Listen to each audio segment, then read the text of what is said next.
Terus ini untuk sini setting. Ini langsung bisa jalan. Jadi enak urutannya udah. Sudah ada rekamnya, tinggal aja lo. Iya. Gesek-gesek. Ini frame.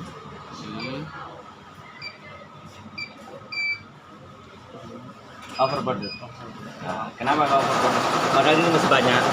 Karena ini tadi settingannya di topi. Topi harus diganti. Oh, berarti udah banyak tuh ini rem ini. Ini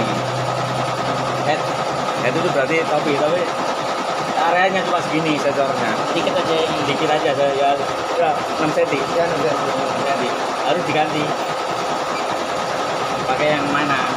Oh, ada Ini pilihannya. pakai yang kotak aluminium. Ya. Ini yang pakai ukuran. Terus ada ukurannya nih.